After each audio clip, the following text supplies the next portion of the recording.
Hey everyone! Welcome back to my channel. My name's Amy, and today we're rounding out our Halloween recipes for this year with some spiced pumpkin bundt cake with maple glaze. This cake looks so beautiful and sophisticated that your friends and family will think you bought it at a bakery, and it tastes so good you're going to want to make it year round. But while it looks and tastes like it was a crazy complicated process, it's actually really easy to put together. So let's get baking. Start by making sure your oven rack is in the middle of the oven and preheat the oven to 350 Fahrenheit. And since this is a bundt cake, we need a bundt pan.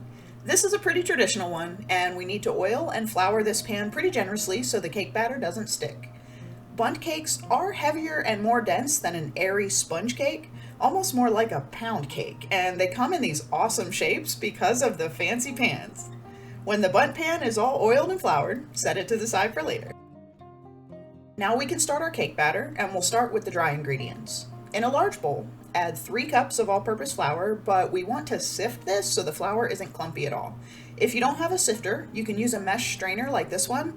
Measure the flour into it, and tap the side of it with your hand to sift the flour through the mesh. Just make sure not to tap it too hard, or the flour can become like a little mushroom cloud and end up everywhere.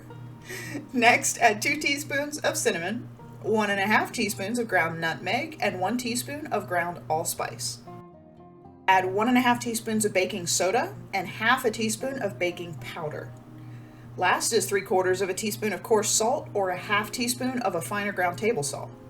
Whisk all this together so everything is evenly combined, and now we'll get our wet ingredients together. In a medium bowl, add 2.5 cups of sugar.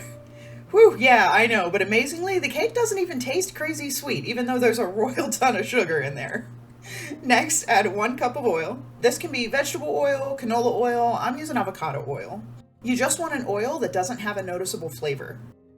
Use a hand mixer to cream these together well, and now we add our eggs. We need 3 eggs total that are at room temperature, and we're going to mix these into the sugar and oil one at a time. A little hint is to crack them into a small bowl first and then pour them into the bigger bowl, so if you get a bit of shell in there, you can fish it out and it doesn't end up in the cake. When all 3 eggs are mixed in completely, make sure to add 1 teaspoon of vanilla extract, which I almost forgot. Don't worry, I caught it, so the cake was not missing its vanilla. Now we mix them together, but this is a little process. Grab the bowl with the flour mixture, and we're going to mix the sugar mixture into the flour, but we're going to alternate it with mixing in 1 15-ounce can of pumpkin puree as well. And make sure it's pumpkin puree and not pumpkin pie filling. You can use a whisk, a big spoon or spatula, or your hand mixer for this as well. I started manually with a whisk and a fork to keep the dry ingredients from going everywhere, but then switched back to the hand mixer to make sure there were no lumps and everything ended up nicely mixed. Just be careful not to overmix this batter. We don't want to activate any gluten in the flour because that can make our cake too chewy. So as soon as everything comes together and it's not lumpy, the batter's ready. And this batter smells amazing, by the way, and we haven't even baked it yet. Now we need to pour this batter into the bundt pan, but don't just plop it in there like a 9x13. We want to pour it in a little slowly and carefully around the ring so we can minimize bubbles in the batter. This lets our cake batter fill out all those little ridges in our fancy pan without having air gaps that'll mess up the pattern of the cake. Smooth the batter out with a spatula so the cake is even and we don't end up with a lopsided cake. I mean, it'll still taste fantastic, but it'll be lopsided and we're going for pretty. Last, tap the pan and smack it on the counter a few times just to make sure any stubborn air pockets get the hint that they do not belong there. Now, pop this in the oven at 350 Fahrenheit for 55 to 60 minutes or until a cake tester, skewer, or a toothpick comes out clean. After 55 minutes, this cake is done. Look at that skewer, that is just what we want to see. And check out this cake! Wow, it smells amazing! Let this sit in the pan for 10 minutes to rest, but no more than that. After 10 minutes, it's time to get the cake out of the pan, and this is always the test of time with a bundt cake. Will it or will it not come out, and will it stay in one piece? Using a cooling rack, flip it like this, and this should pop right out. If it doesn't, tap the pan a few times and it should release. This one popped out immediately, but you can see that there is some discoloration to the cake. This is really common. It happens if there's a little too much oil and flour in the pan. It didn't affect the flavor of the cake. It was still absolutely amazing. So since we're all always learning, I'm going to practice this one more often. I mean, Making bundt cakes for practice sounds good to me, right? My family and friends and neighbors are probably going to love it too because I can't eat that many bundt cakes. Now this cake needs to cool 100% completely before we make the glaze, because if this cake is still warm at all, the glaze won't set and it'll just run right down the sides of the cake. So unfortunately, we must be good and leave the cake alone until it's completely cooled. Now that the cake is cool, we'll make our glaze.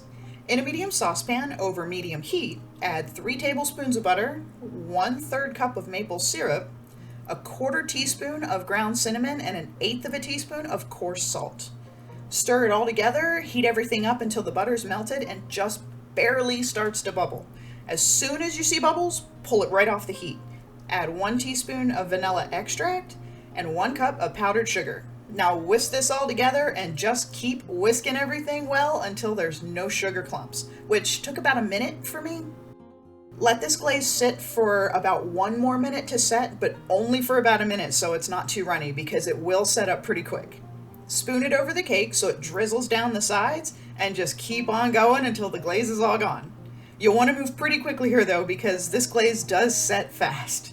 You can top this with some chopped walnuts if you like, or serve it with just the glaze. Trust me, it's not missing anything without the walnuts. We just really like walnuts. Either way, this cake is ridiculously good.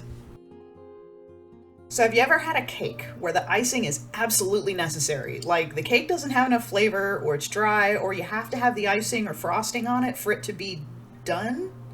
Yeah, this is not like that. While bundt cakes are more dense than sponge cakes, this cake is still soft, tender, it's not dry at all. I could eat this cake all by itself with nothing on it. Now that's not to say that the maple glaze isn't the best thing since sliced bread, because that glaze is a gift, but it's not required for the cake to feel or taste complete. It's like a Christmas bonus, or that little perfect maraschino cherry on top of a hot fudge sundae, that little chef's kiss of sweet maple flavor that elevates this cake to the level of divine. I'm not sure what the best word would be for the cake actually. Divine does come close. Mouth-watering is just not quite good enough. Delicious is laughably inadequate. I had to send most of this with my husband to work just so we didn't eat the whole thing. Thank you so much for watching my video. I hope you enjoyed making this cake with me, and I really hope you give this one a try at home because I just can't describe how good this cake is in a video. There are just not enough words.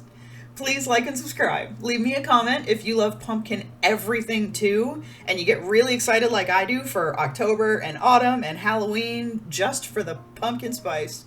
Stay tuned next week because it's the beginning of November, and do I have some Thanksgiving recipes for you. Come and hang out with me on Sundays too for comforting home cooking. I hope you have a fabulous and spooky Halloween, and I'll see you next Wednesday to kick off our Thanksgiving feast. Bye!